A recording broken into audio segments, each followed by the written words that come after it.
Welcome to the Diablo's Den, episode number 10, Corona Chronicles. I'm your co-host, Jay Reason, and I am here with the one and the only Danny Diablo, a.k.a. Lord Isaac. Jay Reason, Diablo's Den. Yo, E, what's going on, man? Been a couple weeks, right? We had a couple weird weeks. We had this crazy storm. I got a crazy storm right here. You have the crazy storm. Crazy storm. Thank you, crazy storm.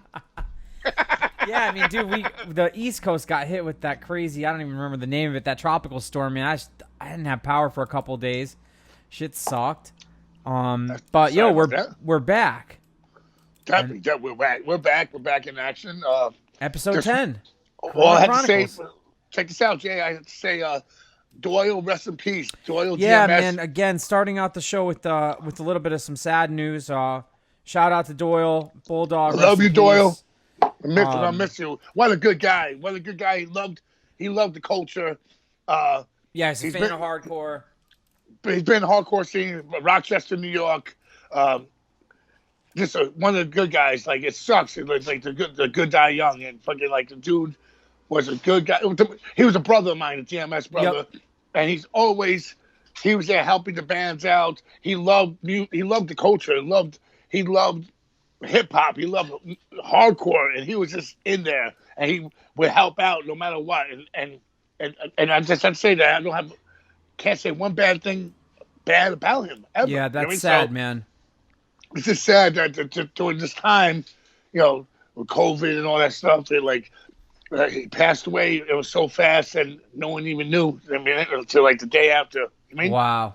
So yeah, man, that fucking sucks. And then another sad one. Just want to shout out Jerry X's mother.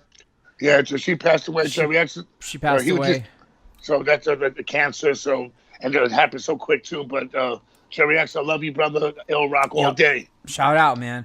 But on let's bring this show up a little bit. We got some cool. This is kind of a cool. I don't know, what do you want to call it in your career? Evolution in your career, but you recently, or should I say how do you? Yeah, I would say that Jay Reason. Listen, a lot of people like Jay Reason should be managing me, but you know what? No, he helped me out. Shout out to my manager at the DRB. Yeah, I like to help out where I can, and we just this one was really exciting to bring together, and I want to shout out our guy Brandon over at Cameo, where you to Brandon, where you can now get a greeting from the one and only international hardcore superstar, Lord Isaac, aka Danny Diablo. That's me. You've been killing it. We're recording this about what, 3 days after you launched, or 2 days? Not even. Two days, and it's been fucking insane. And people are so nice, and I'm just happy I'm right next to Dolph Lundgren. Oh, that's awesome, man. I'm actually we'll overlay that over the screen so you can see that. So everybody, I want to encourage you to go out and get a Cameo from Lord Isaac over here. just go on Cameo. Tell them how to do it, how they can do it. But you'll go to cameo.com/Danny Diablo, and then you can book Danny for a couple bucks, and he'll. I mean, go ahead, right? I'll listen. If you need me to to threaten someone, or make a joke on someone, or just tell someone like I want to beat the shit out of them, or a bar mitzvah, whatever. Actually, everyone's been really cool. I mean, it's the last. Only been doing it for 2 days, and the people are so nice, and people usually when it's best friends want me to say something cool, they're doing something good, and they get to pour the house and congratulate them, or it's a wife that they know their husband's a big fan of mine, so they're like, hey, what's up, yo? Yeah, that's awesome. It's cool. I like doing. Basically, I talk shit all day anyway, so now I'm getting paid for it. Yeah, might as well just get paid for it. So again, thank you, Jay. Jay, I love you. Dude, you're welcome. Cameo. Yeah, so shout out once again to our boy Brandon from Cameo for helping us get that together, man. So you just came back from recording Milwaukee. You came from Milwaukee which looked like a fucking crazy trip. I seen you were with DJ Kaz a lot. Oh my God! And he was very colorful on this vacation trip. All I know is this: you can't take. Like wherever I bring him, they just straight up, he's from the Bronx. It's like It's like you bring a nigga out of the Bronx, they do not know how to act. Well, and he, I mean, let's just say he's not getting lost. I'm gonna see if I can put some of these pictures. Like, I'm gonna grab some of them. He had like the yellow man outfit on, and then he was taking some merch from the. Yeah, you gotta watch DJ Khaled whenever you do anything. Yeah. So was that trip? That trip was pretty good though. You were just finishing up the Street CD, right? You got a new one coming out. So the new Street CD is called Danny Diablo Street CD, Volume Number 3, The Triz. And this is the first by DJ Khaled. Yeah, this first one in a long time, right? Either for the second one was like 2004, I think we were saying. Yeah, yes, it's last time we did 2004. So this all three was done by DJ Khaled. So. Yeah, that's crazy, man. So E, what made you decide? It's been like years since you did the last Street CD, right? What made you decide to do one now? Like you just felt you had mad shit to put out, or like because that's a pretty big project for you because it's been so long. You had mad shit out since then. Like what made you decide to try to like tackle that now? Because right now, nowadays, kids are really their attention spans are fucking gone. You mean because the phone and the internet. So I was like, I just dropped Devils and Demons. You know what I mean? Well, that's what I'm saying. Yeah, you've been cranking out a ton of releases, and we're killing it. Devils and Demons on Force 5 Records. It's me and the kid Mars. We did an album, and that shit is blowing up in the underground. Talk about underground, like the hardcore kids are loving it, and the fucking all over the world, like people in Chile, Argentina, Colombia. They would never listen to hip hop that for anyone really. I mean, and now that the young kids are like 20-something years old, or 20 to 25, but they listen to Danny Diablo, and they love it. So I just dropped that record like 3 weeks ago, right? Yeah, that's crazy. So it's like you just felt like, might as well stay hot on that, get a collection out, put all this stuff together. Yeah, so I got stuff. So this record is mostly hip hop, but you got a lot of hardcore stuff in it. So me and West Nile together, me and this like some hard like me and These Nuts do a song together. Is that coming? That's gonna come out on Force 5, right? Force 5 Records. So shout out to DRP. Shout out to DRP. He's doing really well. So I compelled everything. Yesterday I was in the studio. I saw that. Shout out Lord Jewish. I saw you working. Shout out to Lord Jewish, our boy, our DJ. Yeah, I can't wait to listen, man. And shout out. I got to shout out to the Gotham podcast guys because I just talked to them and listen. We will definitely get back into the old format. I'm just not. I don't think either one of us are itching to get back into like commuting into the city and sharing a microphone with hundreds of people in the same room, unless it's for a hardcore show. So yeah, what's going on?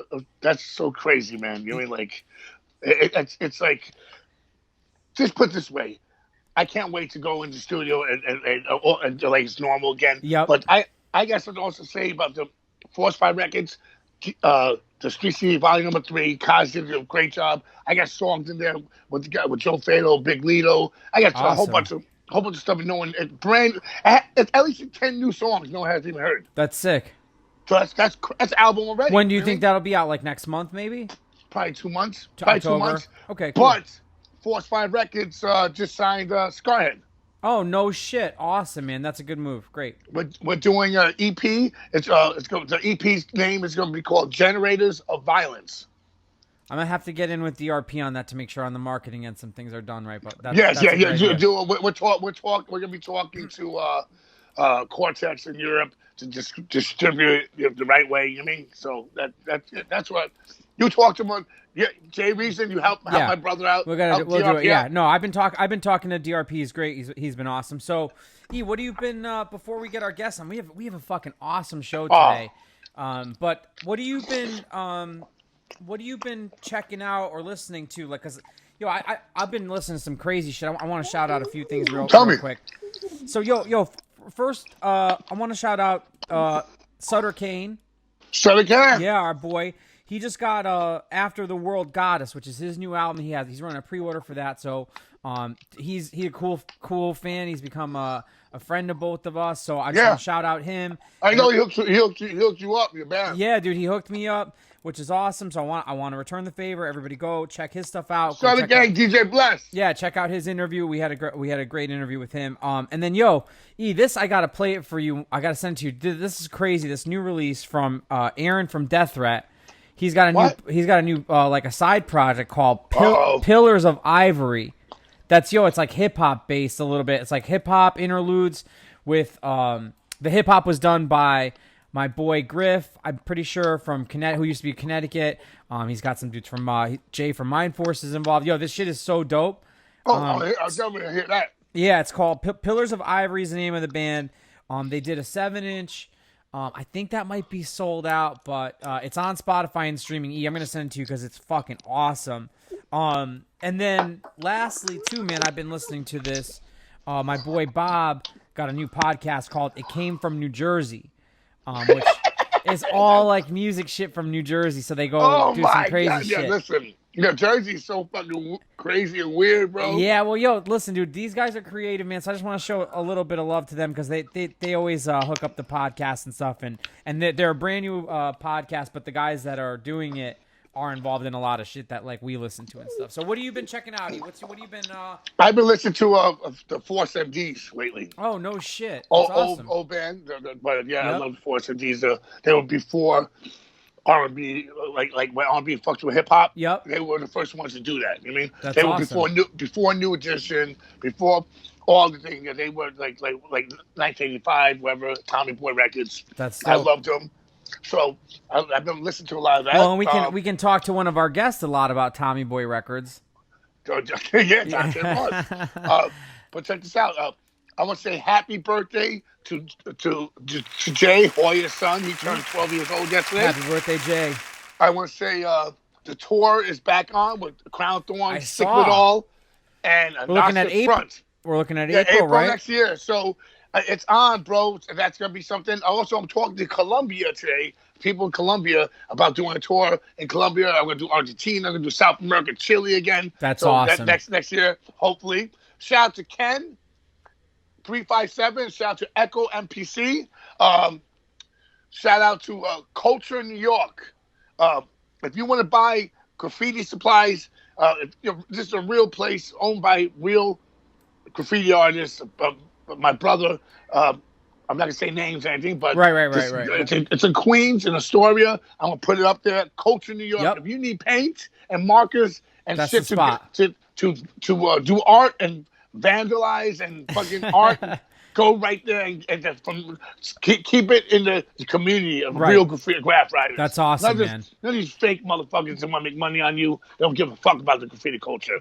These motherfuckers are for the culture. So that's awesome. Culture man. New York. Shout out to them, Queens, baby. I like to shout out also the GLD Casting Company, which is almost done. We just finished.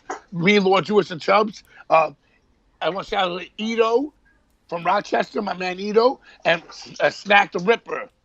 They lay some dope ass verses. So it's with Raj Dillams and Insane Poetry. Those are the four features we have on the GLD Casting Company. That's I'm really underground shit. Hey man, as a friend, I'm really proud of you, dude, to see how productive you've been, especially with the podcast and recording and staying on top of all your shit. You listen. Yeah, we're gonna next month. We're gonna your store. Yeah. We're gonna next month. We're gonna have maybe a little.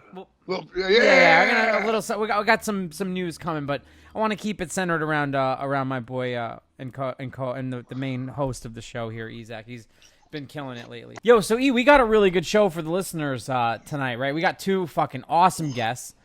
Great guests. Our first guest is a friend of yours for a long time and a friend of mine also for a long time. So I'm going to dial him in. So hang on 1 second. Dial that motherfucker in. Let me get him in. Okay, guys, and we are back with our first guest of the night, and I'm really excited for this one. Good friend of both of ours. Everybody welcome Scott Vogel. Yay, Vogel. Yo, Who's Scott. the other guest? Who are the other guests? Dante Ross. Dante Ross. Nice. It's you and Dante Yeah, Ross. oh, So nice. it's a very good episode for our listeners, man. We're in for a treat tonight. So, yo, Scott, thank you so much for joining us on Diablo's Den. I've been asking you to be on for a minute, and this is gonna be fucking. We were already cracking up before we started. So, yo, what have you been up to, man? You've been really busy during the break. You got a new podcast going with the band, a site. What have you been up to, man? Because you guys had a bunch of shit going on, and Can you hear me? yeah. Okay. Yeah, I guess when we discovered that we weren't going to be playing a show for what we assumed would be like 6 months, but now maybe like 60 years, we kind of said, what can we do to stay like in touch with the people, as well as maybe make a little money? Yep. Because we all pretty much live off the band. So we put up a website, started luckily, or I don't know about luckily, but we've been a band for like 20 years. So we've got like a lot of old shit, videos, demos. Yeah, the site is sick, man. You guys are doing an awesome job. The podcast has been a lot of fun to listen to. And a lot of like buried songs that we just, when we record an album and there's like a 15th song and we kind of just axe it. So we just kind of been B-sides. More like C-sides. Sea level. Or above. Remember that? Sea level or above. Terror is an A+ band, A band. But other bands, the bands that are whack, I call them below sea level. I don't want to be in that category. No, never, brother. Never. Yeah, so just that, and I'm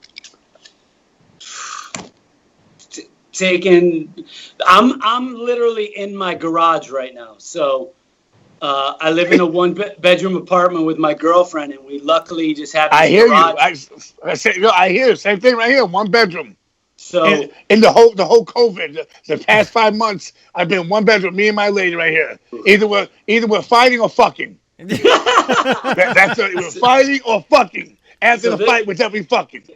This has kind of been like the. She's like a florist, so she has like a desk here and like all this. It's like kind of nice when we had a rug and stuff out here. So this is like my escape. Nice. Yeah, it's amazing. And luckily, I live in Burbank, so it's like, the suburbs of LA. It's kind of suburban, so I can like walk around and ride my bike, and that's it, man. It's been really nice to. A lot of people hit me up and like, dude, are you dying to play a show? I'm like, not really. I'm good. Like, if money wasn't an issue, right? It feels nice to not have a normal. You feel normal? Yeah. Yeah, not so good on the bank account, and I got unemployment, which is really good. That's awesome. Yo, I got the. Yo, we should get. Also. We should get Scott. I should get you on Cameo like I did for Isaac. There you go. This right here is as Cameo as I'll go. Yeah. Friend me-o. Yeah, no, for sure. Yo, so I can do a cameo on how to make people think you're straight edge when you're drunk and high at the same time. I always when I first met him, I thought he was a straight edge guy. Well, that's people actually, I want to remember that. I want to get into that. So Scott, what's your first memory of meeting Dan? I want to like get this. Scott, what's the first time you remember meeting or like interacting with Isaac? Oh, God. I've got three memories, and I think in order. The very first time, I knew who he was and enjoyed his music, but one time, Three Guns, I was living in Buffalo and we had like a buried alive house. Like, oh my God! 3 of us lived there. Scarhead played in Buffalo with Vanilla Ice. I remember that. And we somehow, one way or another, we invited you guys to stay at our house, and that's the first time we ever really hung. But do you remember was this when I got mitts in the arm lock? Holy shit! I don't know. I hope not. When I was hitting his stomach. From Mitt's arm. I put mitts in the arm lock and pulled his stomach up. He couldn't do anything for half hours. Just smacking his stomach in front of everybody. It was fucking insane. That was the first time. Then I think we toured together. Buried Alive. Yes. Candiria, VOD. Speed Dealer. REO Speed Dealer. Were they on that? No. It was Buried Alive, Candiria, VOD. Good tour. Oh my God. And a memory from that is, and I think the first night, you had probably recognized me a little bit from staying at my house, and Scarhead's about to go on stage, and you turned to me and you handed me your watch and your wallet, and you said, "Watch this or hang on to this while I play." And I'm like, dude, I don't want this. I'm gonna do it, but like, I don't want this responsibility. What if like you thought there was another like 100 in there, or I have to go to the bathroom, and you see I walked off with your wallet. So I'm just like, okay, please get down. Here's your wallet. Thank you, bro. Man. That's so funny. That's so insane, dude. I never even think about it, but that's hilarious. We had some crazy tour stories, bro. Like you seen me at my funniest, but you also see me at my craziest, like survival mechanisms. There was a couple. There was good times on that tour where it was a straight party, and then there was a couple times when people interfered with the party and got made to left the party. Oh man, I can only imagine what that was like. Had a great. Scott has always been a great person, like a straight up person, but music wise, great frontman. He knows how to reach the crowd. He knows how to talk to the kids and everything. And he loves the kids. And he loves fucking hardcore, this guy. I remember one time we were Whiskey Go-Go somewhere. We were somewhere. I was fucked up. We were drinking. And I was like, and he started talking about, name the people, and I was naming all the people, I threatened or smacked or the guys who do drugs. Ruining my life. Ruining his whole thing. He's like, no. I was like, that guy, we beat up that guy, and he's like, no, that guy's a piece of shit. He goes, no. But I couldn't he loved hardcore so much. In his eyes, I was like, oh, I'm sorry, bro. I had to tell you the truth. I just thought of something. When you guys first stayed at my house in Buffalo after that VOD, the Vanilla Ice show, you came in my bedroom and I had a huge Gang Starr poster on my wall, and you took offense to it. You're like, yo, what's up with that? And I was like, I don't know. I love Gang Starr. And you're like, I just had conflict with them or something. We Lash snuffed yoked up Guru and threw on the floor. It was like Guru rest in peace, but he was everyone knows that he was a drunk and he used to talk bad shit. So he tried that shit. One day he tried that shit with us, and we slapped him up. Then his bodyguard mushed Lash and fell down. They were like, "What's up?" And the cop came out of nowhere. He was like, "Yo, back the fuck up!" And I was like, "Yo," and he goes, "You all right, Lash?" He goes, "I fucking hate this motherfucker, Guru. He's a bitch." I think the cop hated him, had some personal beef with him. He goes, "Yo, you want to fuck him up?" But then I was all right, bro. It's all right. He goes, "All right, peace, guys." The cop had our back. A Puerto Rican nigga. He was like, "Yo," he was like, "Fuck this motherfucker." I couldn't stop laughing. True story, man. So insane. Yo, that's wild. I got another story. You just reminded me. The second time, a different time. Now this is when you're living in Cleveland. Oh my God! Remember that? Right? Three guns, and I remember because you brought up Lash. 3 Guns hit me up, and he was like, "Steak and cocaine steaks, steak and coke, right?" Can Ringworm and Scarhead stay at your house, at my house? And I was like, I'm going to be out of town. Buried Alive was going to play a show, but I had my girl, Janelle, at the time. Do you know Janelle, Jay? You must know Janelle, don't you? I'm sure maybe in passing. I think you do. She was like the babysitter and watched my house because I let VOD or Scarhead and Ringworm stay at my house.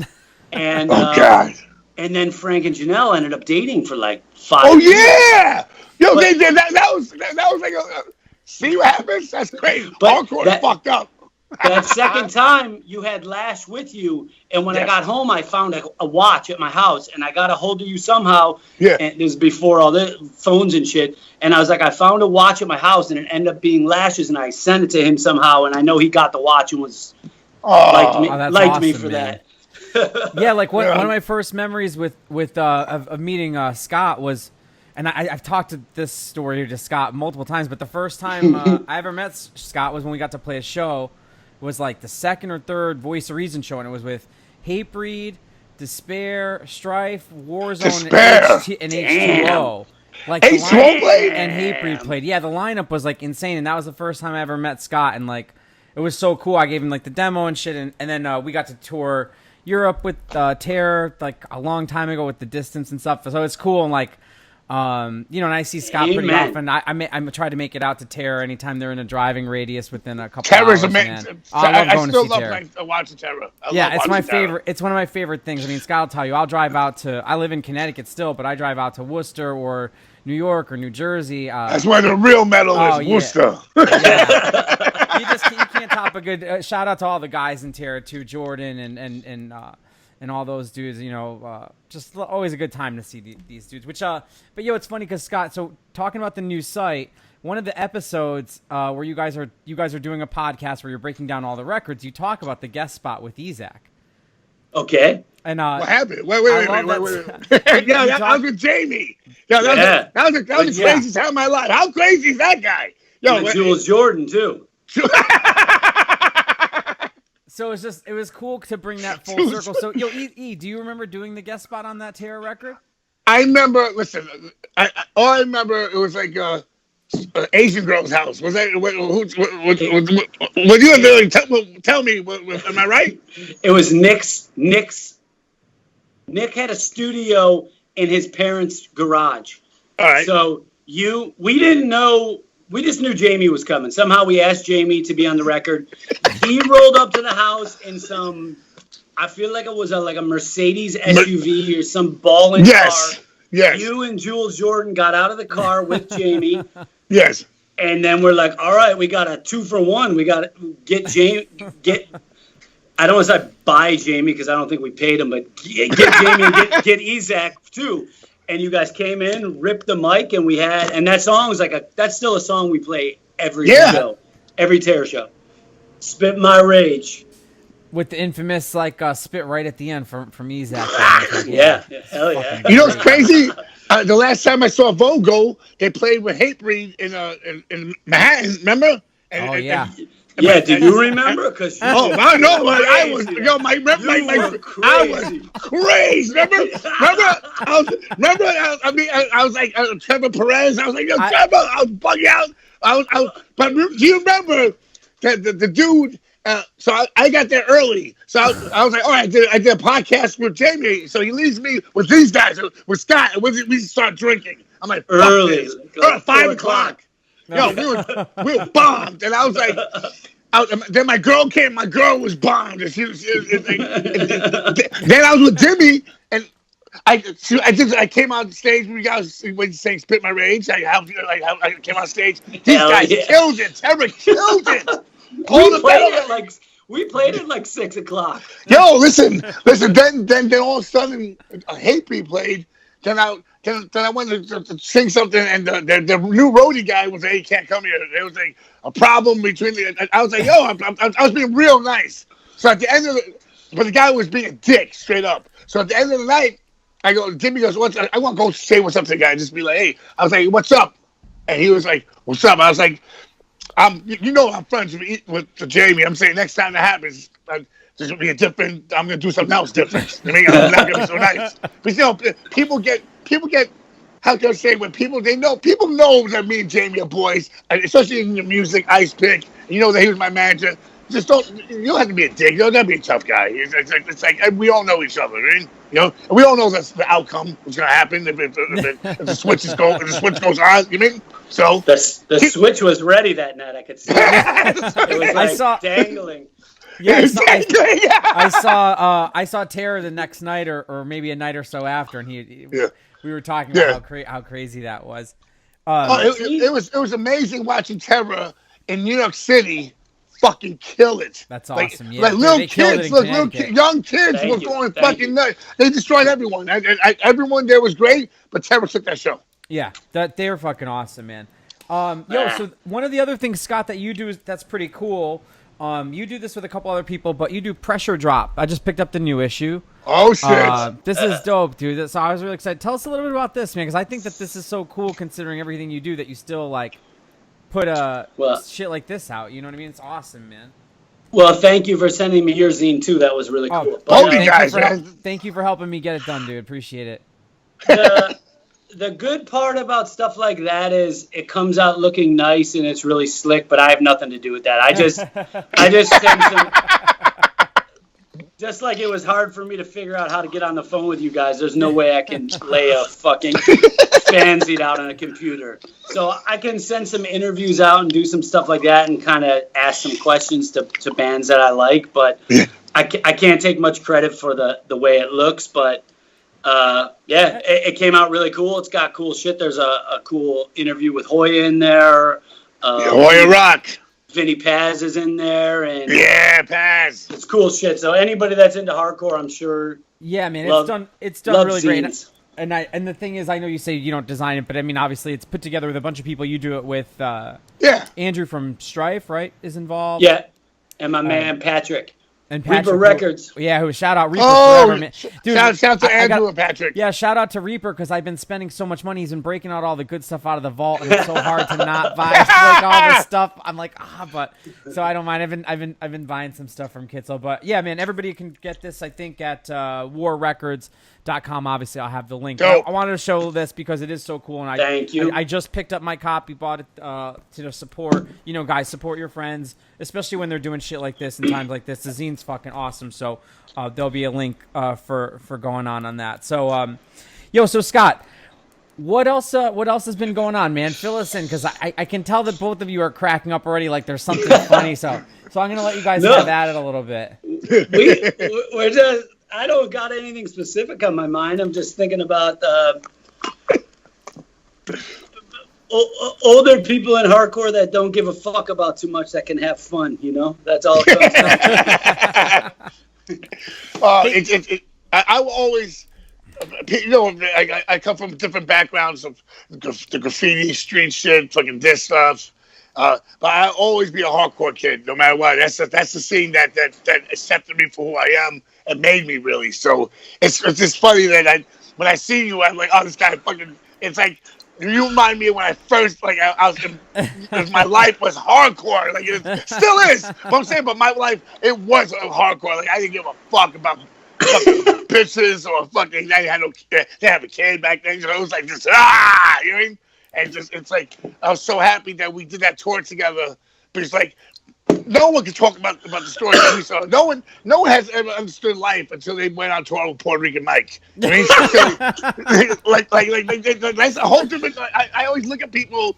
I'm surprised that like White Owl, these like Scarhead wasn't Me Too back then. These niggas are crazy or canceled. These motherfuckers were crazy. If there was a camera following me in my early years, I would have been in jail already for like 30 years. It's insane. It's insanity, the stuff we used to do.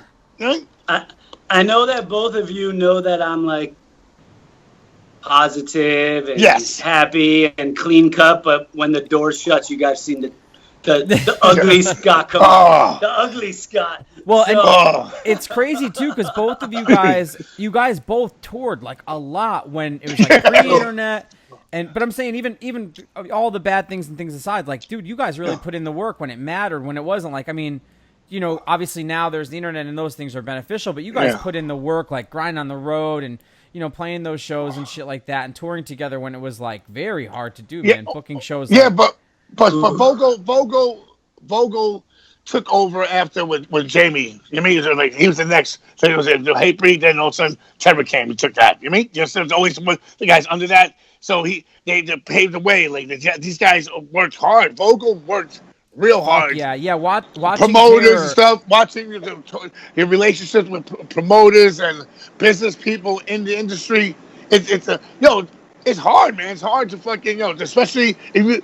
It's not only Scott Vogel, which Vogel's the face, but it's a whole band, and to be that face of that band is a lot. Especially Vogel has like animals in his band too. You know what I mean? So it's like, you know what I mean? So I was everybody. I was supposed. I had to talk to people, but I wasn't even that bad. The guys in my band were horrible. You know what I mean? They just knew my face, so I get blamed for everything.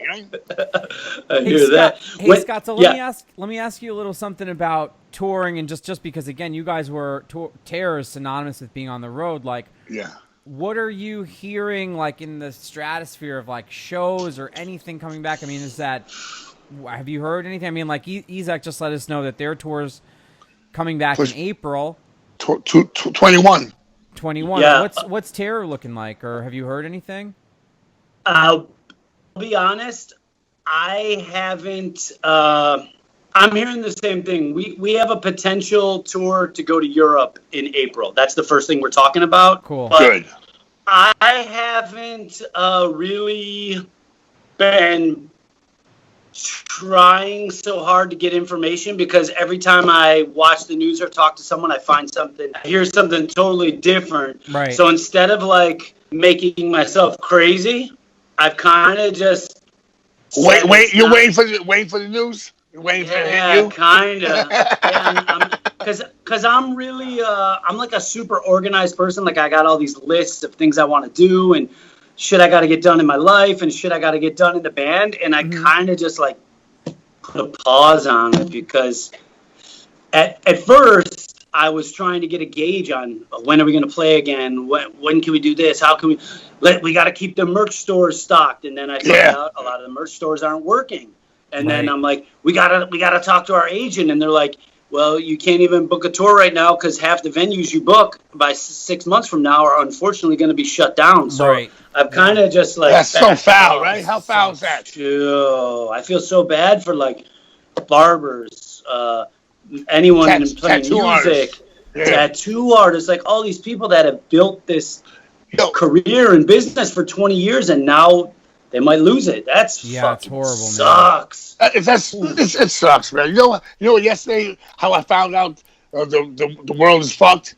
I was walking. I was walking I went into Modell's yesterday and out of business. They closed down mad Modell's over here. Listen, everything gone, and I was like, oh shit, I'm gonna buy myself a basketball. So I went in there, no basketballs, only volleyballs and tennis balls left. Wow. In my hood, they don't play that fucking shit. They don't play volleyball. I was like, they took all the basketballs. I was like, fuck, That's fucking crazy, man. Modell's out of business. Crazy, man. So, Scott, you also, too, outside of Terror, you have a side project that is super cool called World Be Free that you do with Sammy. Andrew from Stripes also in that band, right? Yep. It was... It also had Arthur from GB, but he was on the first record. But he's a great guy. Great guy. Arthur. Watching someone like that play bass, not to take away from any of the bass players that I've ever been in a band with, but he's like a bass player. Yeah, he's such a good guy too. Yo, Scott. Go ahead. We recorded a new thing for Revelation, and it's supposed to come out, but it's kind of just like at the pressing plant waiting. I don't know. Because people can't work and stuff at the plants right now. Scott, what was that like for you as somebody like coming up in our scene, especially like you and I have talked about just being fans of hardcore? What was it like getting to record a record with those dudes? Like, I mean, you must have just been like, fuck, this is awesome, right? So crazy. Like watching Sammy play drums and just, he's super, Sammy's like super musical. And I mean, I can scream loud and jump on stage and have energy, but I'm not really great at timing. And he's telling me, make your voice go higher here and all this shit. And it takes a lot of work. And at first it feels really uncomfortable, but in the end, his ideas are all, his ideas are always amazing. And I'm like, fuck, I wish I was smart. I wish I knew what I was doing.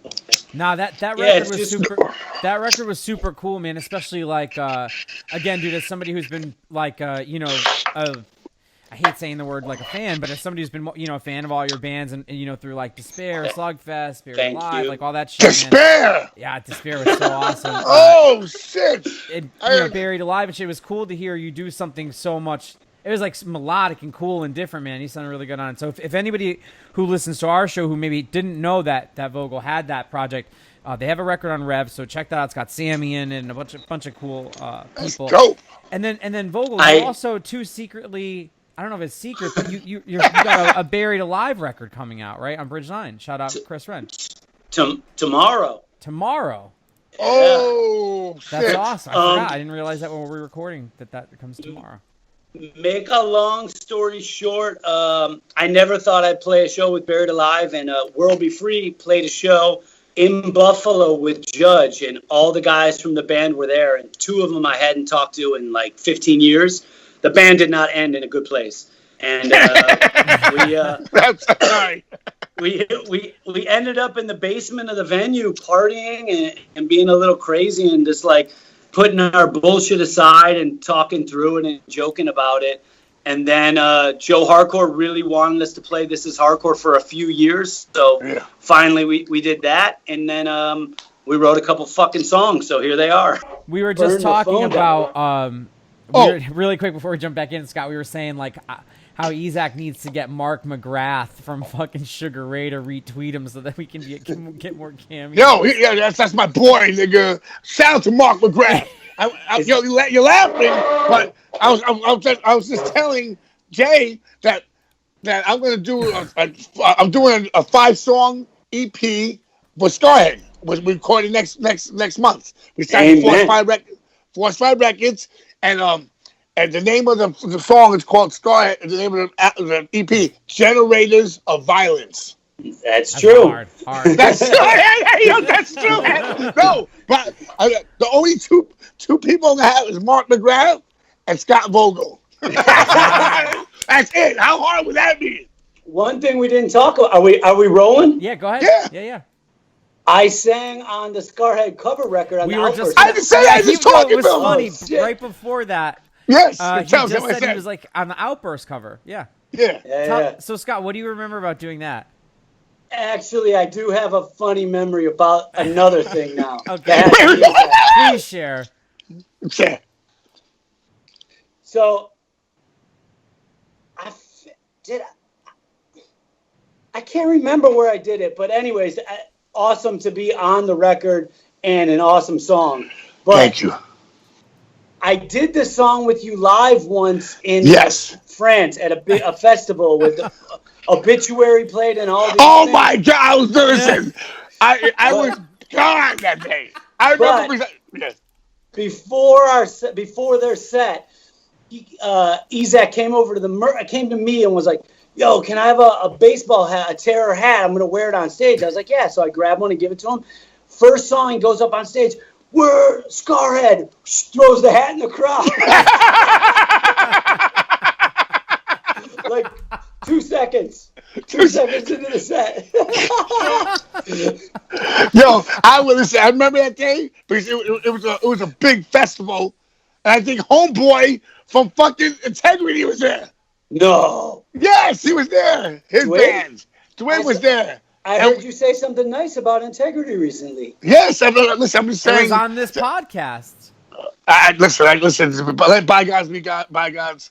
But you know what I'm saying? I saw he was there. I saw him. I remember that someone was saying, but me and Trevor Perez got banged out hard, and I was like, let's go. And I remember the guy Dwinju was there, and I was like, oh man. I feel bad. You know what I mean? Like, I was like, I didn't want, you know what I mean? Like, because anything can ignite something else in that part. You know what I mean? Like, even if the switch was. Switch could go off 8 seconds. Because someone came up to me like, hey, I'm sorry about that. I'd be like, fuck you, nigga, get away from me. You know what I mean?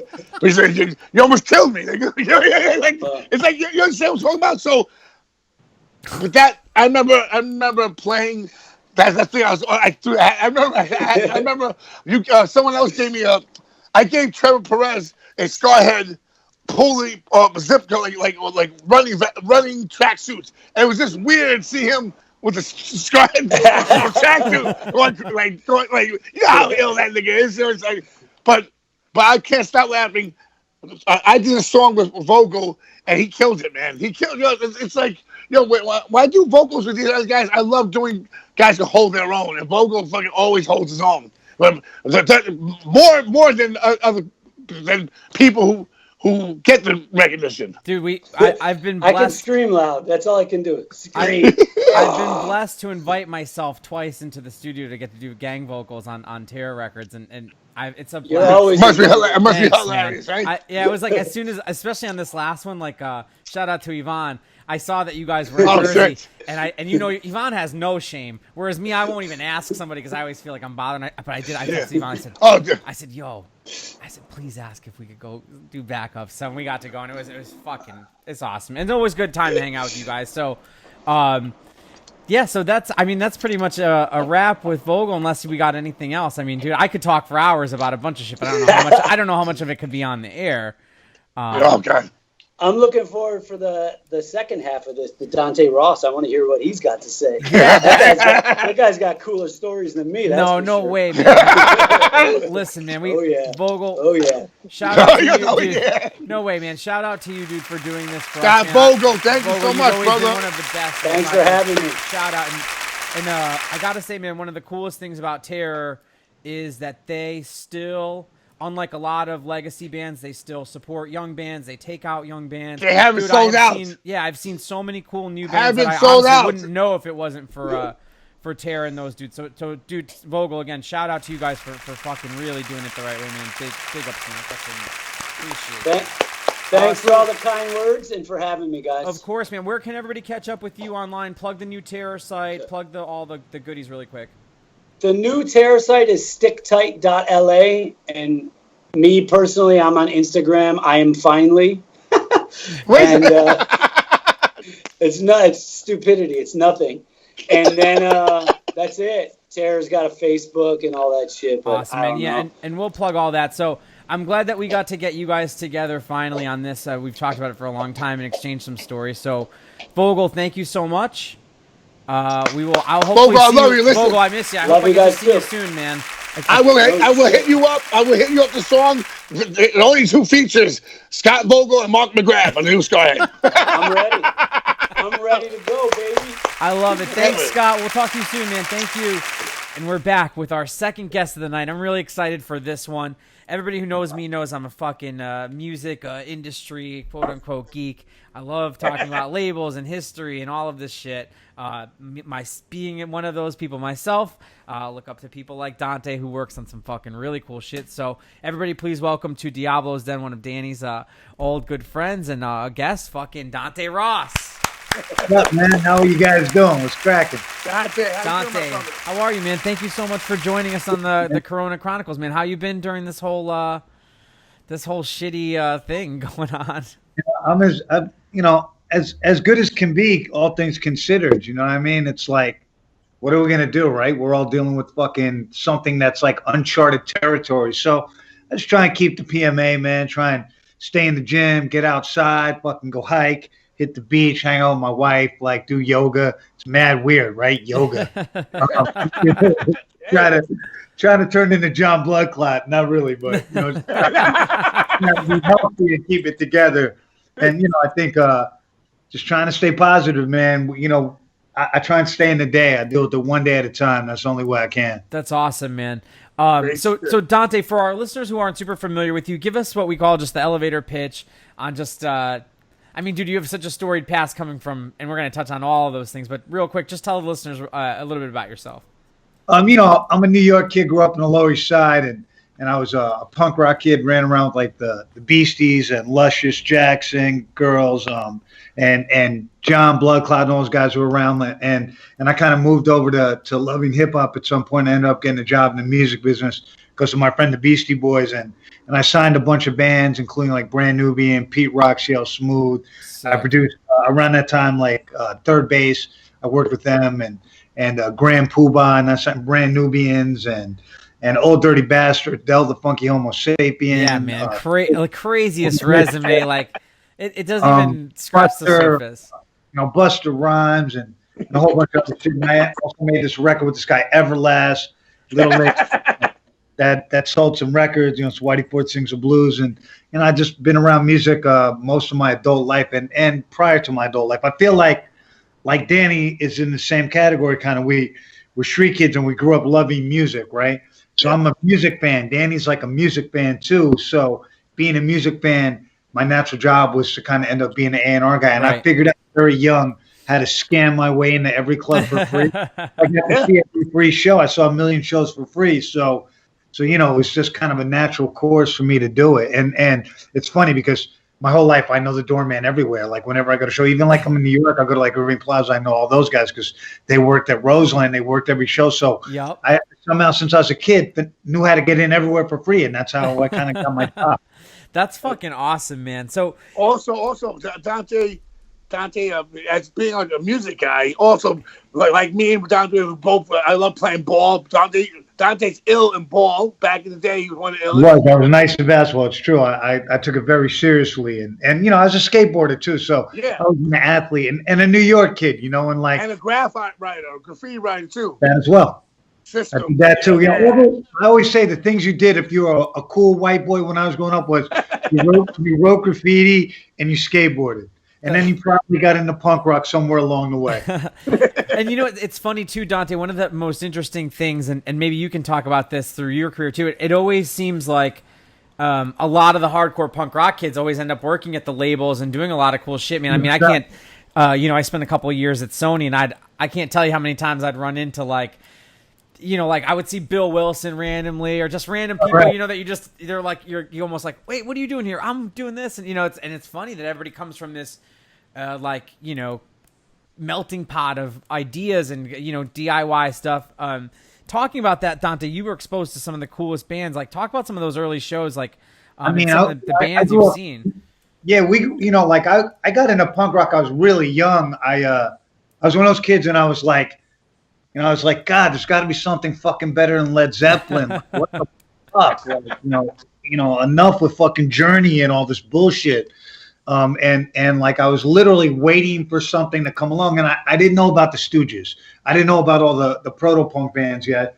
And I went to see the Clash when I was in 9th grade. I saw the Clash, and my, I'd heard them on the radio, and I was blown away, and then I borrowed the Sex Pistols record from a friend of mine, and I kind of never looked back. So I started going to shows early. That's cool. And literally, like, I saw some of the old, like, monster rock bands. Like, I saw ELO and Yes and, like, Pink Floyd when I was, like, a little kid. But I also saw Parliament Funkadelic when I was, like, 13. That's sick. I know that you love – I have a crazy story. But I just want to say that Dante – and one time Dante told me about him and Bootsy Collins used to talk all the time. That was my man. That was my boy. It's true. He used to write me letters, and I saved them because he signed his name with the sunglasses with the star around the O. That's sick, yeah. So cool. And I love Parliament Funkadelic as a kid. And I always think before hip-hop, the blackest shit was P-Funk. That was like if you saw dudes walking through the radio, they're playing P-Funk, and you were like, okay. And so I love funk, I was like, I always love funk, and I always think this too with punk rock. Like, black music was always cool. Like Rick James was cool as punk rock as we were, right? Yeah. So kind of like it went outside of the borderlines where look, man, like Led Zeppelin, I learned to love them again later in life, but there was like a long period of my life when they were the enemy, right? Right. Yeah. So I got to see the Clash early on. I saw Sham 69. I saw the Specials a bunch of times. I love that stuff. Back then must have been crazy, right? It was incredible. I saw them in 1980 at the Diplomat Hotel. Whoa. The stage was like, 2 feet off the ground. I saw Madness at Tier 3. Blood Clot was a doorman. Like this wow. was one. Like, so I'm a little kid, and I'm a little kid, and we're going to all these shows, and then I discovered the Bad Brains. Like my friend John Peritas, I was kind of like, I wasn't full punk rock yet. I was kind of like a new wave kid. I had like I had a flat top. I was like fucking wearing a bowling shirt. I was that kid. And fucking my boy John Paredes, whose sister Melissa, she went out with Daryl, and he was like, "Yo, you got to see this band, the Bad Brains." And I was like, "Whatever." And he's like, "No, man, check them out." We skated around, and me and my friends like skated over to the show. And I remember I saw like my friend Miles Kelly was there, and a couple other kids who I kind of knew, and they used to be like skateboard regular kids like me, and they were like looking punk rock now. And I was like, "Oh shit, this is bugged out." Yeah, graffiti. It's like Mackey's crew, like all the dudes who were in that band, Frontline. Yeah, and let me make sure. Okay, I may lose you guys for a second. I'll log back in. Okay. Because my network fucked up. Okay. Yo, E, fix your microphone too, Dan. E. Oh, my microphone's off. Yeah, you sound really far away. Now? How about Yeah, now? it should be better now. I should be on now. Now? So, Sounds better? What's up? Do I sound No, better now? Dante, you're good. E, you sound really far away. Put your put your mic Hold back on. on. Yeah, I was Dante, on. Hang on. I lost my 5G for a second for some reason. It's okay. Hang on 1 second. E just sounds really far away. I got it. I took off that. You took the mic off. Yeah, put it back on. Hold on.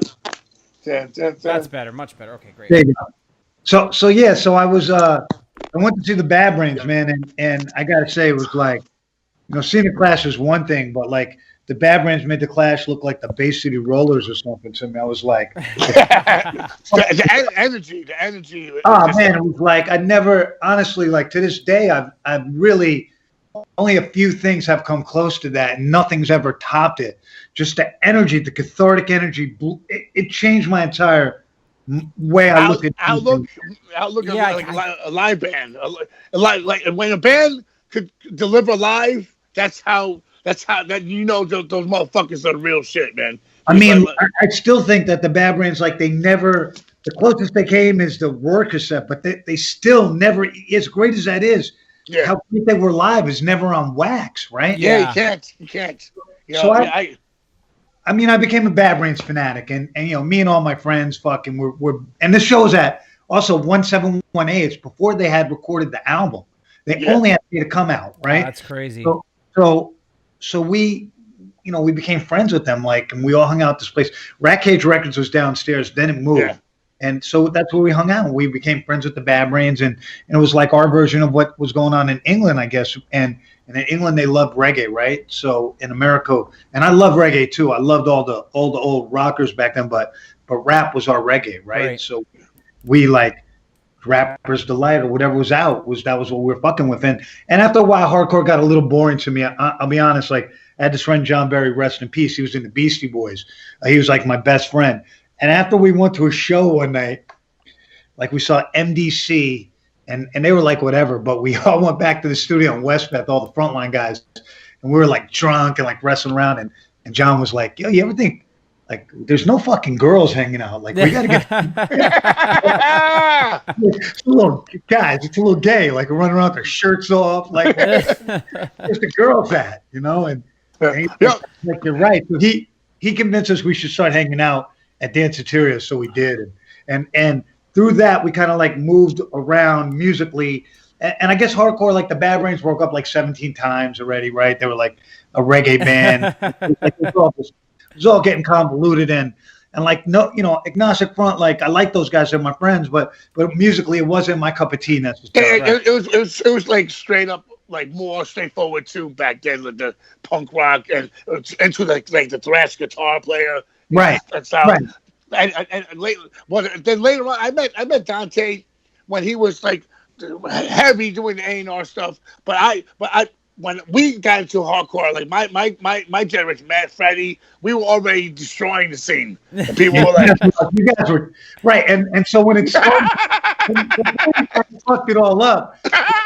Roger and them were fucking it up, right? And we were friends with them. This is what's so funny. Like we were city kids, so we're maybe a little more progressive the way we think, right? We're not as tough as these guys, Like honestly, we weren't tough. I was the toughest one. I wasn't that tough. So and like Jimmy, it's funny because Jimmy was my boy.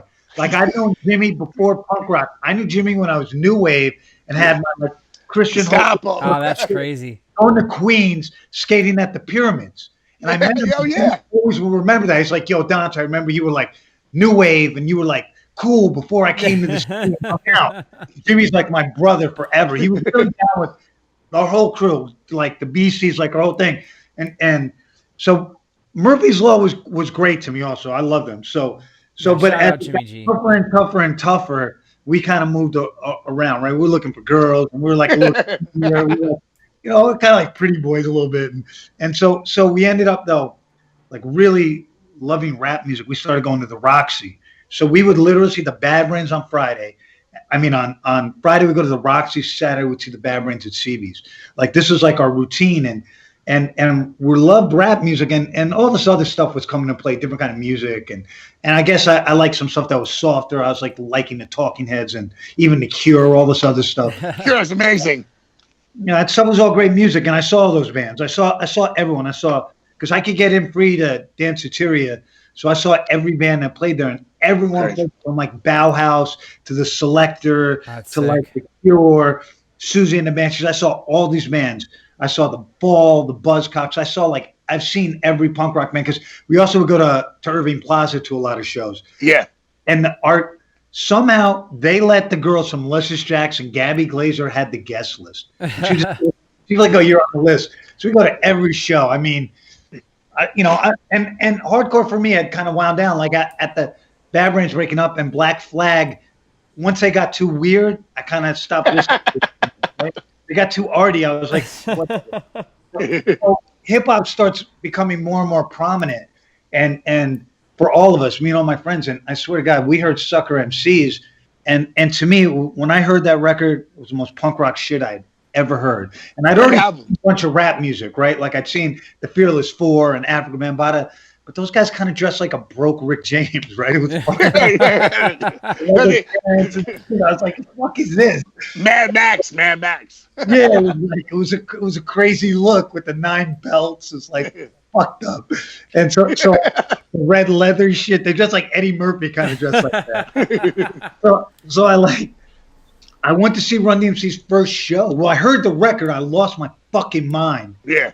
I remember I bought it, but I went to see their first show like in Manhattan, which was at Danceteria, and I went with the Beasties, and all of us went, and like it was the craziest. They only did 3 songs. They only had 3 songs. It was the craziest thing I'd ever seen. And what I remember the most about it was rap music was kind of a little musical. They were like anti-music. It was like, and they dressed just like the audience. So I was like, I wasn't smart enough then to realize this, but basically it was black punk rock, right? So black punk rock, but I didn't put, I can say that now. Then I didn't know that. Just something appealed to me on the same cathartic level that the Bad Brains appealed to me. Right. Yeah. And I signed on. I was like, this is the new thing. This is what I'm into.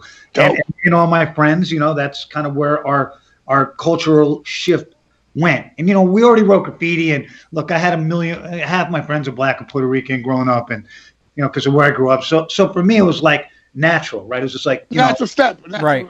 Progression. We just fell right in, and the Beasties, like, I don't care what they say, is like they're rapping, like it was kind of a joke at first, like they're kind of like, this rap shit's funny, and then they became more and more enamored and part of it. You know what I mean? Right. Yeah. Definitely. So Dante, can I talk? Let's talk a little bit about your journey from like you said, being a fan of music. What was your first thing? Production? Is that how you got into like? No, I was an A&R guy for first. I mean, I was a tour manager. So when I was really young, I went on the road with the Beasties, and their road manager made me his slave. This dude who passed away named Sean Karazoff, the captain. And if you ever read any of the Beasties book and all that, he's in there pretty prominently. So he had worked with Madness. He was English. And we all looked up to him, and he was like a little dude. He was tough as nails, like he was ill.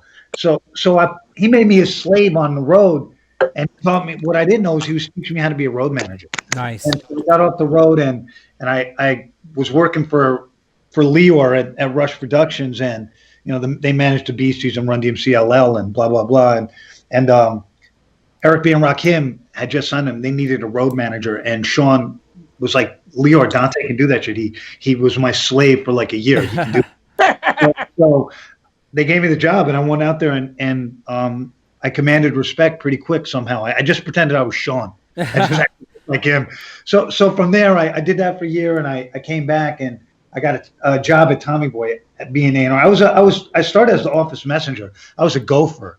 I would Shit. I would fuck up Leor's lunch every day. He'd be like, "I said fried rice, not pork fried rice." I want to talk. You fucking asshole. I want to ask you a little bit about working with Leor before we get into the Time Boy thing, because I know that's part of your story, man. What was that like? Like, especially in those... crazy. That guy was out of his mind. He was like the most aggressive fucking guy. He was fucking nuts, larger than life. And I gotta say this one thing I'll say about Leor. That's the most fearless motherfucker I've ever seen. I mean, it helps when you're 6'5", right? Yeah. But he was fearless. Like, I've seen the most gangster dudes screaming at him, and he's like, pays it no mind. So and he taught me a lot, man. I learned how to have thick skin. I learned that things won't always go your way, that sometimes you got to suck it up and to never buckle. That's the main thing I learned. And I kind of already had that mentality. You never buckle. You buckle one time, you're going to buckle forever. Right. And he's that guy, and he kind of reinforced that in me. And so I got off the road, and it was like no job for me. So I started trying to get a job, and I ended up getting an A&R job at Tommy Boy. And it goes back to me being on the road, because Daddy-O from Stetsasonic was on the road with us. So they were signed to Rush, but they weren't A-list. Right. But I had to take everyone to radio in the morning. I would get those dudes and bring them with me. Oh, take them on like the promo tours and shit. That's cool. That's man cool. Yeah, because they were my people, because they were fucking man cool, because he was my man. And me and Daddy-O started like, I'm always interested in theology, which is weird. Because I'm raised Catholic, my father's Jewish, and religion is pretty much bullshit. Yeah. So, but I always believed in God.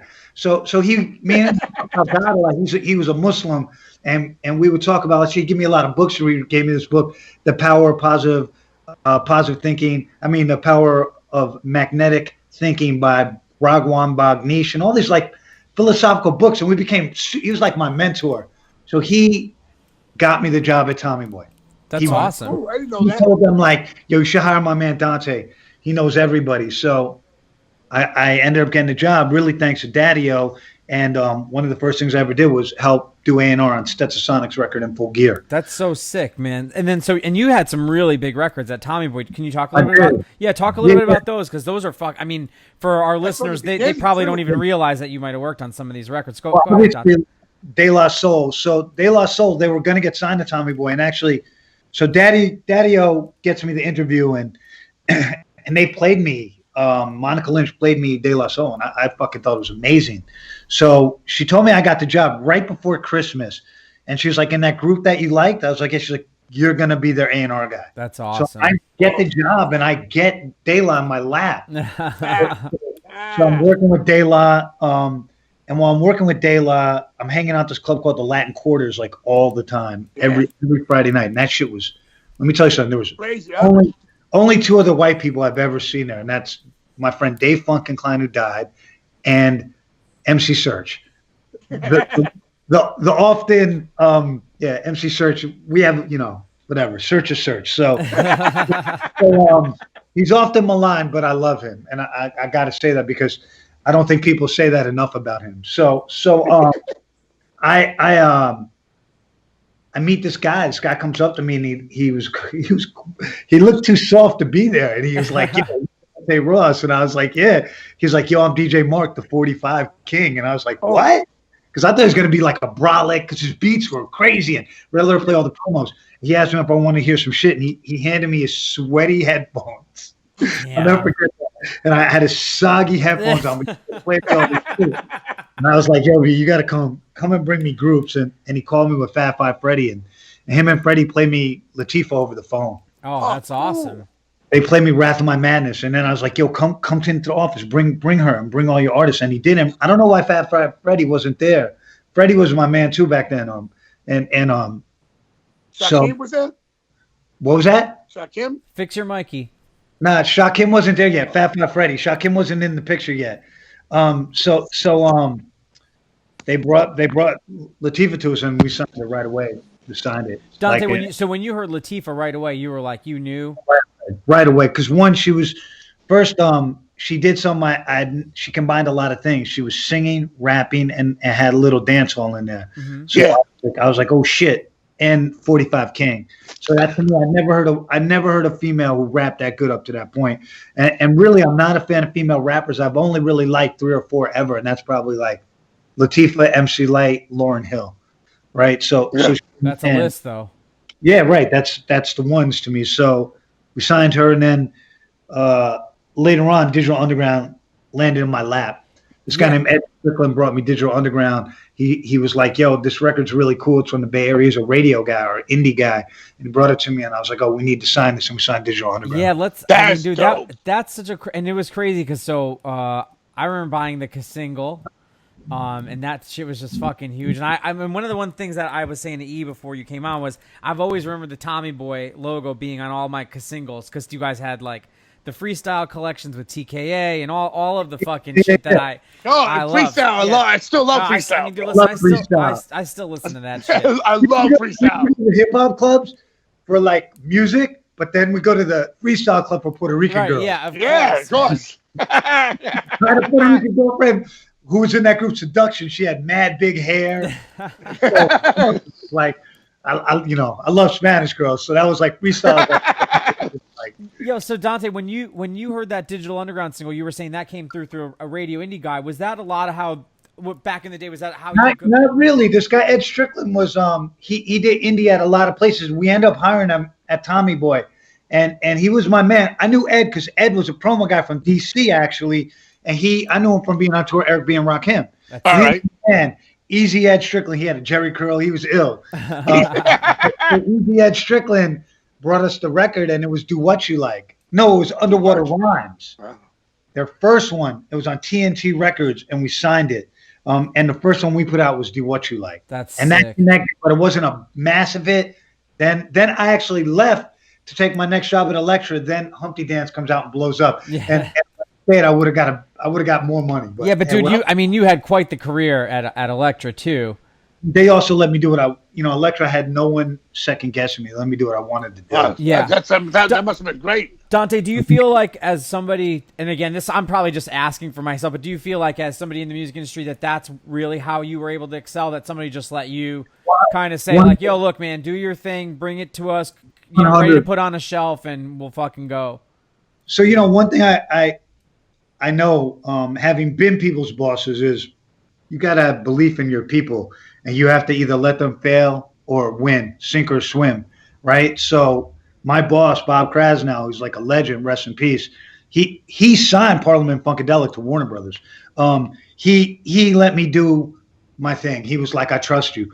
And what people don't know is the first record I put out there was a flop. It was a girl named Shazzy. It flopped. And he didn't care. He's like, I don't care. He's like, that's cool. That's cool. Keep going. Like, you'll get one. Don't worry about it, kid.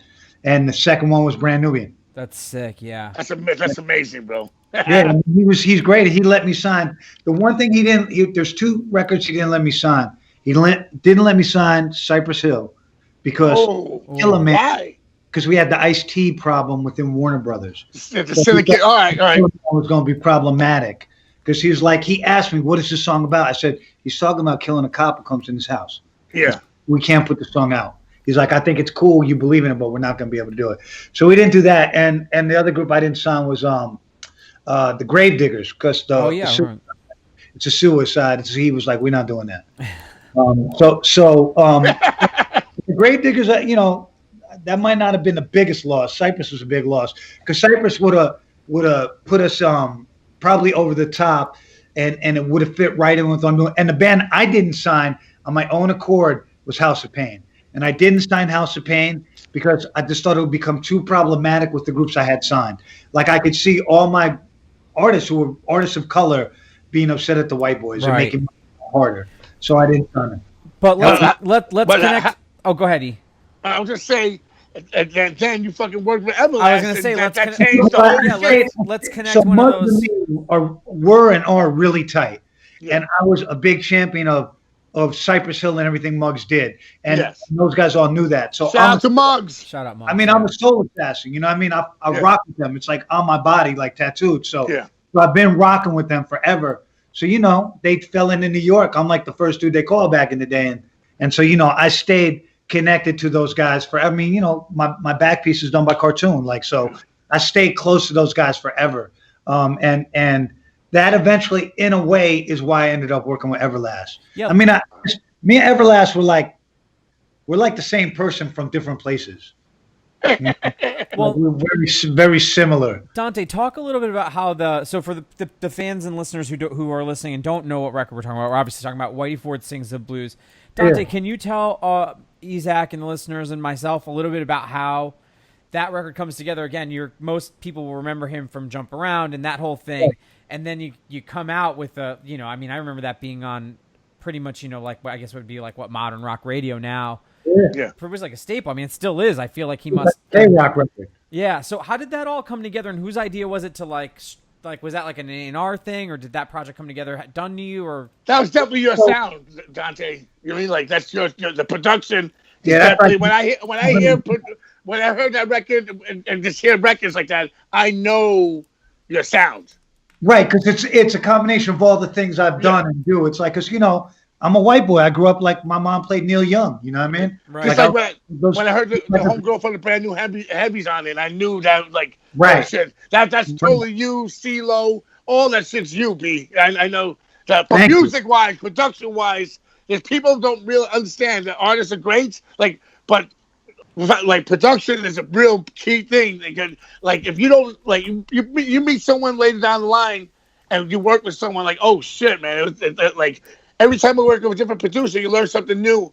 And I always, or a new engineer, I learn something new, a new trick, another way to do something. So I'm always like taking it in, no matter who it is. And you know what I mean? So, but production wise, you hear stuff, I'm like, oh shit, Dante, that's Dante's magic. It's funny when you say that, because I'm a sponge. When I was a kid, I was around the Bad Brains when they made the first record, right? And I remember asking Jerry Williams what he was doing. He's like, oh, this is a compressor. You need to learn about this. Yeah. He showed me a compressor when I'm 16 years old. And I mean, that. Jerry was like, yo, you check this out. And Jerry would like, yo, go run the cable here. Go do that. So I was around helping out a little bit. So and I'm like, yo, I'm a sponge. I always pick it up along the way. So the Everlast thing was me and him, I was managing Sadat X, and he had a record he was making for Loud, and Everlast and me linked up somewhere in LA. We ended up hanging out one night, bugging out, and we had a lot of fun. We got drunk, was just fucking bugging out. So I was like, I love this guy, and we ended up going to the Super Bowl that year. Awesome. And this is like House of Pain is falling apart. Like, it's like the last record comes out, and I'm in a video, House of Pain video, Fed Up with your man Peter Green. I was just with them like 2 nights ago with him. Dante, Peter Green is like a woven thread through this entire show because everybody has like that. It's great. He's so crazy, that guy. Like, and when I met him, you know what he said to me? He goes, Dante Ross. I go, yeah. He goes, that scumbag Jerry Dean, huh? Yeah.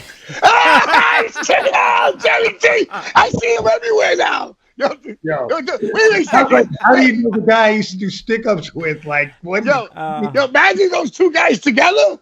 Yo, that's too much. That's like a felony waiting to happen. Oh my God! Crazy. Shout out to Jerry Dean and Peter Green. Yeah, I love you guys. I can't hang out with you.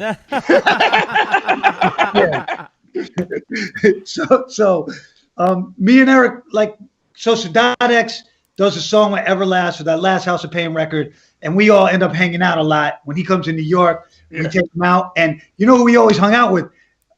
Isaac, Manny Stacks. Man, he got locked up. Yeah, because that's I remember your boy, Man Stacks. That's my right hand man. So I introduced him to Everlast, and that's our crew. When Everlast comes to New York, me, Sadat X, Alamo. Yeah. Shout out to Manny Stacks.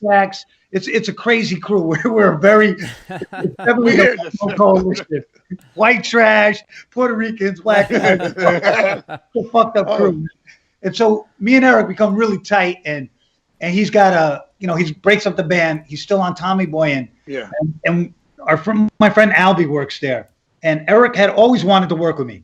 He always was like, "Yo, we should work on some shit." So I gave him a couple of beats, and he liked one, and it became that song "Dollar Bill" that's on the album. That's a hard fucking song, bro. That's the first one we did. Then we did did another one. I had my man did it for him, and it was Ends, but it was a rap song, and then so he was living in my house, like he was staying with me in New York. He just didn't want to be in LA. He was in my house for like months at a time, and I was like. Back then, I was just like I was smashing anything that moved, everything. And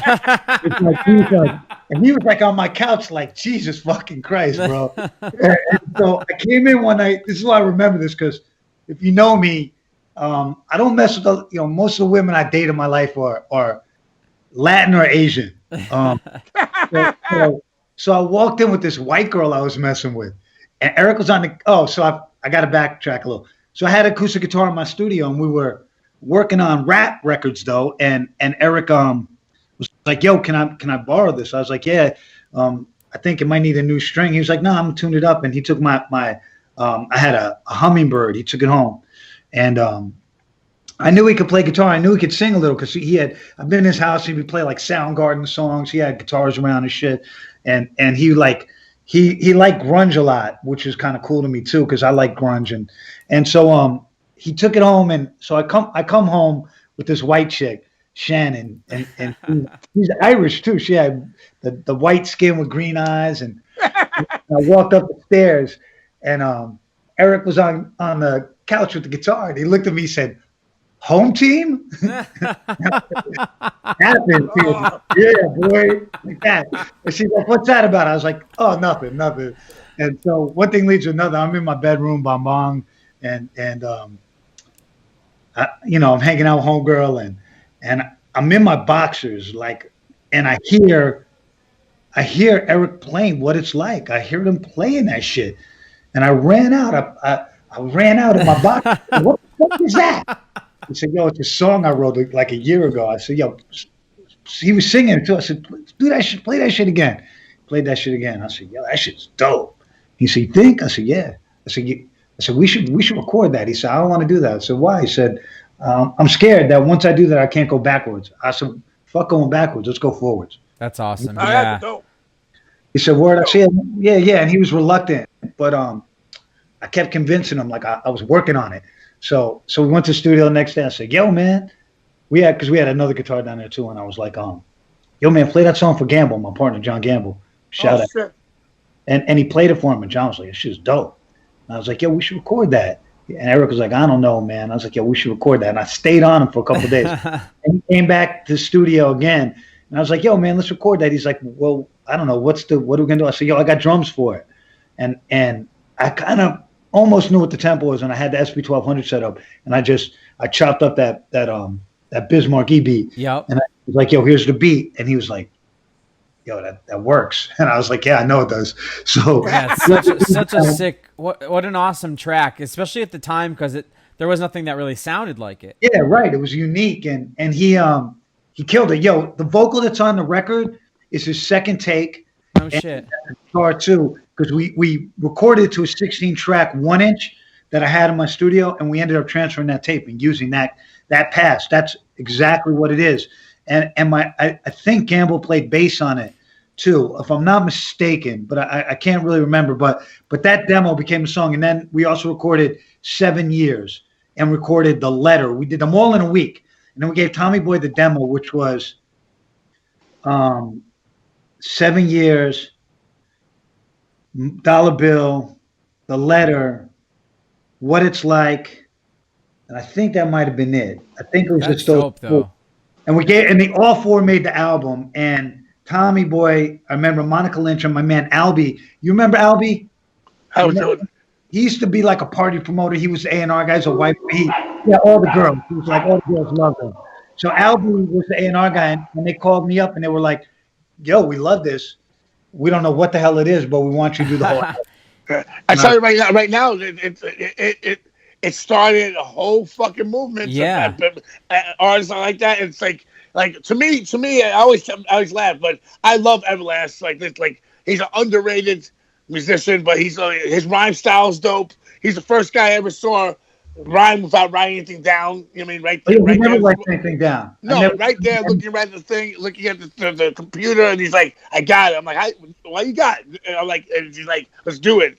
He's amazing. He's a fucking quick in the great studio artist. too. Like he's one of them dudes in the studio. He's fast. He has the one thing I always, besides the fact he's a very good songwriter, Everlast has a great sense of rhythm. His sense of timing, you almost never have to punch him. Like his vocal takes usually first or second is to keep her on the album. He's dope. He's dope. He do the thing that I love artists to do. Let me do my thing. Right. He'd be like, well, there's my vocals. Do you? I trust you. And I always love that. And usually what I wanted to do was right in line with what he wants to do. We rarely ever disagreed in the studio. And so and I forgot to say this. So I wanted to work with a guy like Everlast because I was watching Beck and this rock Rage Against the Machine and this rock rap thing and the Beasties was all around me, but it wasn't full blown yet. It wasn't Biscuit and Corn yet, right? That wasn't fully on yet. And you did it in a way that wasn't corny. Because most of that shit's right, corny. right, right. I wanted to do something that had soul, and I literally, what no one knows is I had done a demo for these guys, Roguish Armament. Oh, they're Chippy and them. Yeah. So I did this demo for them after they had made a couple of records, and I wanted to make them my Beck, right? Oh, and all right. we had a record deal on the table for them, and Danny blew it. Danny. The Hesher thing? Yeah, it was before Hesher. It ended up becoming Hesher.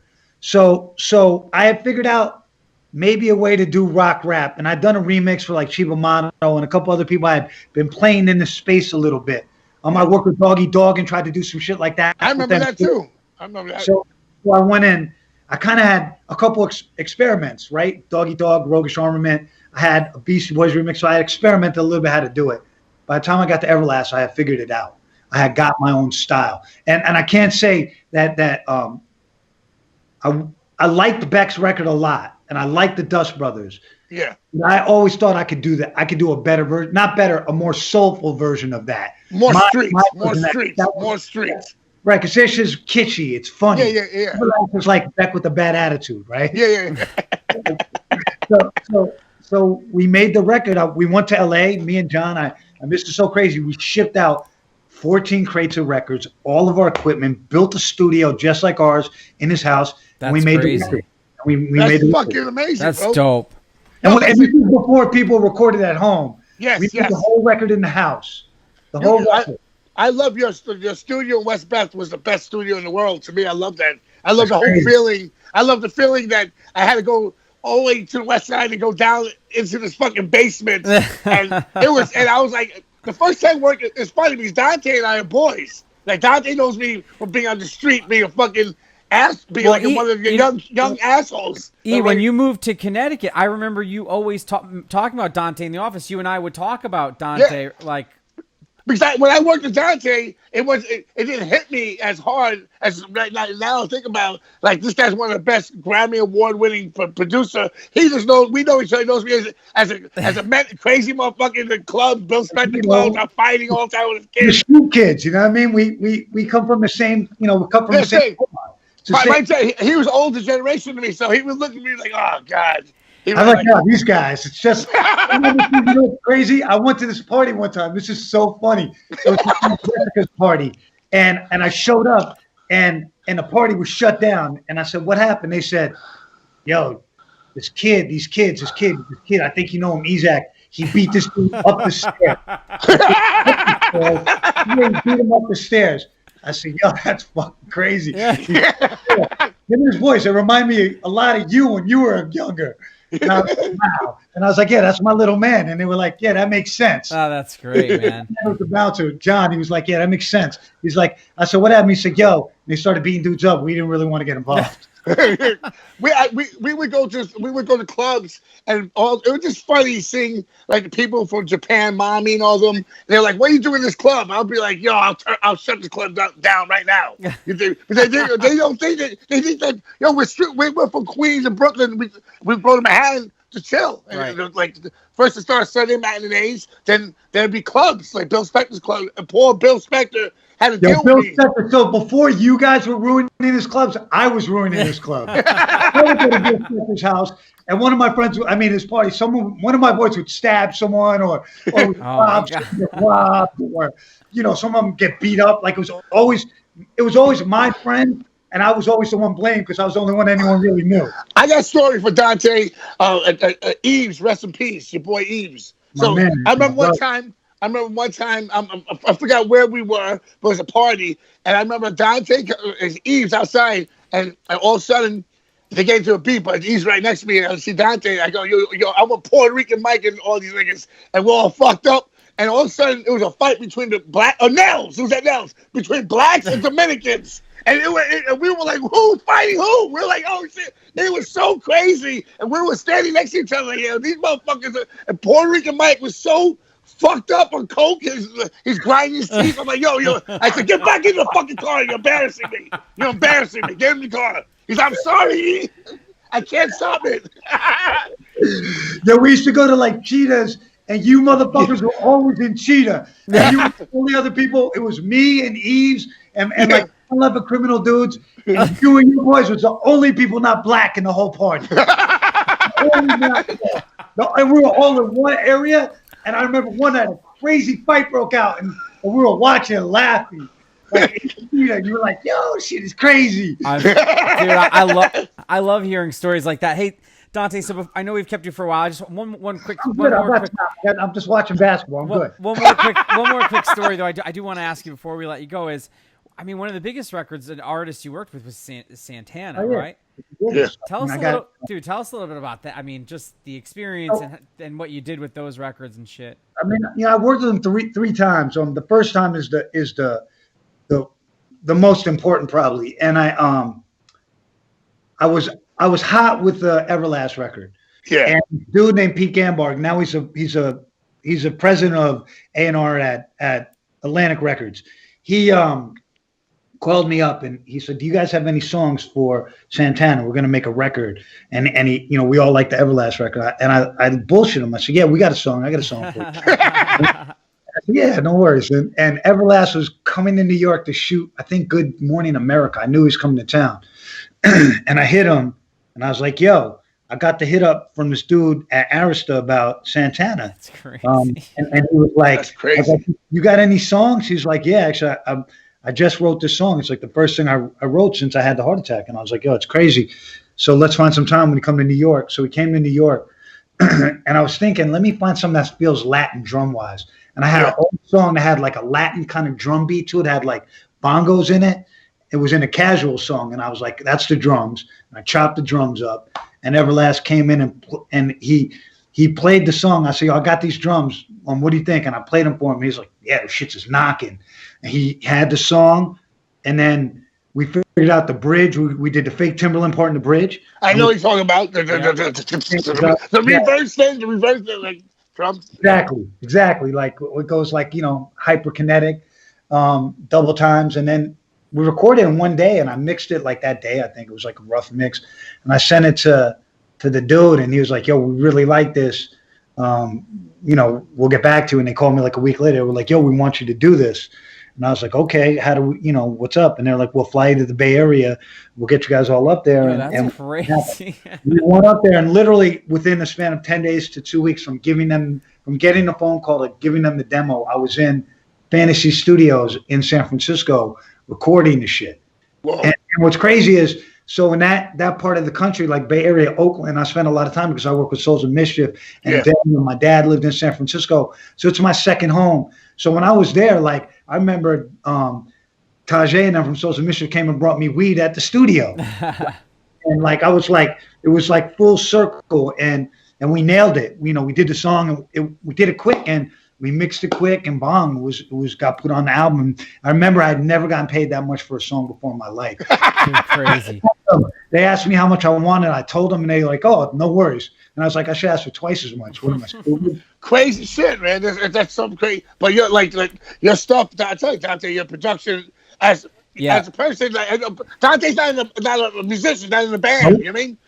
But his production, his ear is so fucking great, man. And I'm just saying, like, you're like, he killed it on the production tip. I sit there like I can't really play anything. I know melody a little bit. I know how to play melodies a little, but I'm no musician. You have a good ear. That's what it is. You have a great ear. You know, good taste. So good taste. It's wait. Oh, Wait. One second. I got a story right now. Okay. Dante, smile.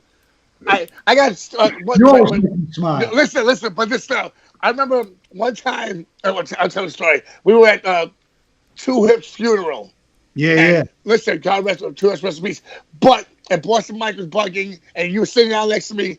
But I remember Dante's story. MQ comes walking in outside, and you just turn around and you look at his shoes. You're like, holy shit, this nigga's shoes are tied so tight. He's a criminal. You're like, this nigga is crazy. Now, how crazy MQ? I was like, yeah, that nigga's crazy, bro. Yo, all the stories, he's like, that's MQ? That nigga is crazy. So MQ is a phantom. Like MQ, like saying someone just next to me, it's MQ. I'm like, the fuck? Yeah. How he does it, yo. That's fucking great. So, yo, Dante, before we let you go, let everybody know, what are you into these days, man? Because you're working at you got some cool shit going on. So tell me where you're at. I'm an artist. I manage my man Marlon Craft. He's on RCA, and I'm writing a lot. I sold the TV show, and I'm writing another one. You know, I'm just doing a lot of writing. Got a book coming out. I'm still involved in music, but I'm really focused on trying to write right now. And so far so good. And you know, I'm always very lucky when it comes to reinventing myself and doing something else. Yeah. And I think like right now where music is, I'm not that inspired by music right now. You know, so I'm trying to do some other creative stuff, and the main focus right now is writing. Well, especially, I mean, with somebody like, you know, again, somebody who looks up to people like you. I mean, when you've accomplished so much in music, what else can you really do other than go try to like move on to and climb another mountain, right? You don't want to go redo this, especially in this day and age where records aren't sold the same ways. You're not going to be able to like have those milestones. I mean, me and Danny talk about this all the time. Because I miss those days, dude. I miss the days of being able to ship, you know. I mean, I left my job like a year ago, and the last hit records I signed were Made in Tokyo, Uber Everywhere, and Watered by Ugly God. I'm just going to say this. I'm never going to listen to those records. Right? Those are calculated bets, but and no knock on those guys. I signed a little Dick on Macklemore too. I was talking about also that brand new heavies, nigga. I mean, I didn't sign a brand new heavies. No, but I know that you on the Everlast record, her voice. She's one of the best. When I met her with you, and I was like, holy shit, bro. Yeah, I did a whole record with her. She's crazy. And Dia Davenport, she can sing her ass off. She's great. Yeah. You know, I also worked with Anthony Hamilton. I worked with Macy Gray. Yeah. You know, I had records on 8 Mile. Like, I worked with a lot of those guys. I remember that, too. I remember that. But if I could work with the Kendrick Lamars of today, I would, you know, if that fell in my lap, or J. Cole, I'd probably be inspired. But we look at rap, right? And like 80+% of it is over here. And then you got like Anderson .Paak and Kendrick Lamar and J. Cole and a few things over here. But what I love about rap music is not the dominant factor in rap music anymore. Yeah. Right. Yeah. So, you know, I love Kid Cudi, but he's in the minority of what I deal with him. I love Run the Jewels. But I do work with Marlon Craft, and I urge you to go listen to him. He's a fantastic rapper. He's amazing. Oh, for real? He's rap? Awesome. We will overlay it over. We'll plug him here as you watch it. So, yo, Dante, I just want to thank you so much for joining us tonight. This was a really fun conversation, especially hearing your journey. Jay was really happy. He's really a big fan. So I'm like, man, it was cool just to hear all the stories, man. Again, like I was saying to E, I feel like I could interview you for probably all fucking goddamn day here. So, but I won't keep everybody. But you know what's crazy that I didn't say in the middle of me making all those records, I was also going crazy writing graffiti everywhere. Like I was doing mad pieces. No, that's how we met. Tell how we met. Oh yeah, you know I think the whole thing. I don't even know that we even got to that. His man Alex, he was mad at me because of some girl. We had a mutual. It's always a girl. Deep I looked at him for 1 second, and he was like, "Fuck you." I was with my man. I was like, "Oh, it's about to happen. You ready?" He was like, Ezek interjected himself, and he said, "No, I know him. It's good." I know who you are. You're friends with Blood Clot. It's all good. Thank you. And I was like, oh, this guy's a gentleman. I didn't know he was a savage. But I soon found out. But we were always cool after that. Always cool after that. I was already good friends with Bill, and I was friends with the man Hips already, and I knew Toby already. Yes. But I was always cool with Hips and the man Yaz.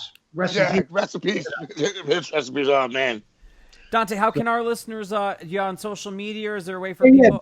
Dante Ross on Instagram, Dante Ross on Twitter. Get at me. I'm always online talking shit about sports a lot and politics.